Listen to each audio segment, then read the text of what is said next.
dans le prochain épisode de Demain nous appartient. Lucie apprend une nouvelle concernant Marc Véry qui la bouleverse, Chloé et Anna cherchent des réponses auprès d'André, et Christelle se laisse prendre à son propre piège. Attention, les paragraphes qui suivent contiennent des spoilers sur l'épisode de Demain nous appartient diffusé demain soir sur TF1. Si vous ne voulez rien savoir, passez votre chemin. Jeudi 27 décembre dans Demain nous appartient. Marc Véry derrière le meurtre de Florian? Lucie et Georges sont encore très perturbés par la mort de Florian, à tel point que Georges se réveille en hurlant d'un cauchemar dans lequel on lui arrachait le cœur. Si la cause exacte de la mort de Florian n'est pas encore connue, le légiste rapporte à Martin et à Lucie que le cœur a bien été prélevé post-mortem mais qu'il n'a pas trouvé de rouge à lèvres ailleurs sur le corps. Mais un détail étrange le perturbe, la température du corps de Florian était anormalement élevée, ce qui laisse à penser que le corps a été placé dans un endroit chaud après sa mort. Rapidement, Lucie fait part de ses doutes à Karim et à Martin, elle pense que le meurtre de Florian est lié d'une manière ou d'une autre à Marc Véry. Après tout, le rouge à lèvres et l'obsession du tueur pour le cœur font penser au modus operandi du tueur aux alliances, même si l'exécution n'est pas vraiment la même. Karim et Martin tentent de pousser Lucie à oublier Marc Véry mais la jeune femme, qui est persuadée que le meurtrier de Florian va frapper à nouveau, décide d'aller rendre visite à son ex en prison. Mais après un coup de fil au directeur de la prison, Lucie fait part d'une nouvelle inattendue à Karim, Marc Véry est mort d'une crise cardiaque le 23 décembre et a été enterré hier. Lucie ne peut s'empêcher d'être triste. Après tout, elle avait des sentiments pour Marc, malgré toutes les horreurs qu'il a commises. La jeune femme se rend alors sur la tombe de Marc en compagnie de Georges et y dépose une rose blanche.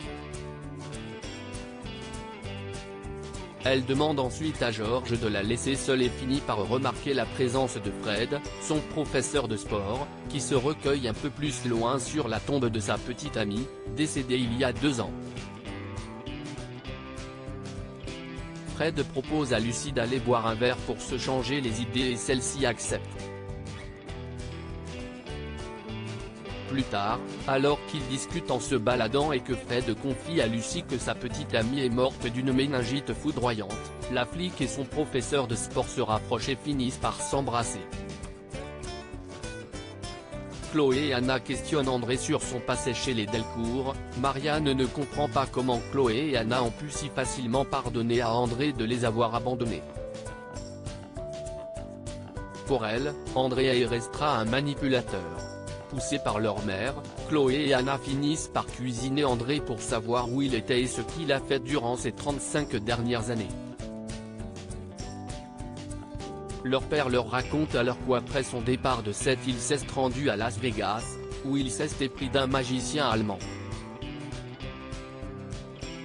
Mais une femme est tombée amoureuse de lui et il a dû fuir Las Vegas pour échapper au mari jaloux de cette dernière.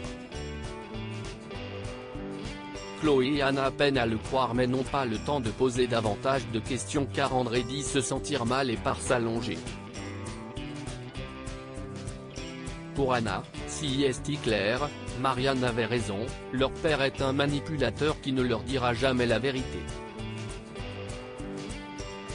Un peu plus tard, lorsqu'Alex rentre à la maison, il trouve Chloé qui est aux petits soins pour André, qui prétend avoir 39 de fièvre.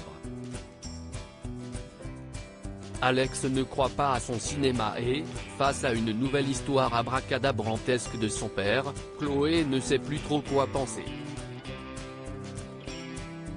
Christelle Moreno et la malédiction du pull moche à peine Noël passé, Christelle tente de revendre en douce sur internet un cadeau que lui a fait Sylvain, un pull jaune qui ne lui plaît guère. Sylvain entre justement dans la pièce à ce moment-là et demande à sa femme pourquoi elle n'a toujours pas porté son nouveau pull.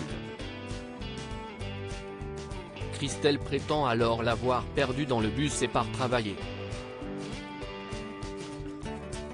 Sylvain, avec l'aide de Betty, cherche alors à lui en acheter un nouveau mais le pull en question est en rupture de stock sur tous les sites marchands. Heureusement, Betty a une idée, se rendre sur un site d'occasion. Et effectivement, elle trouve un revendeur qui propose ce pull et qui se trouve justement à 7. Sylvain se rend alors au Spoon pour rencontrer le revendeur en question et tombe sur Christelle qui cache vite le pull en voyant son mari. Sylvain, qui ignore que la personne qu'il est censé rencontrer est en face de lui, avoue alors à Christelle qu'il cherche à lui trouver un nouveau pull et cette dernière tente de l'en dissuader.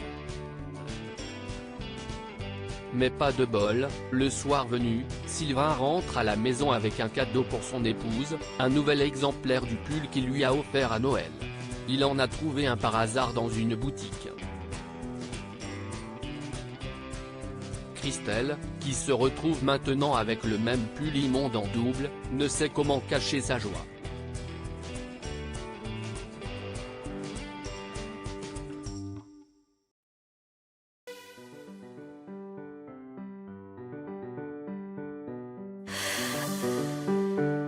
The man I love just had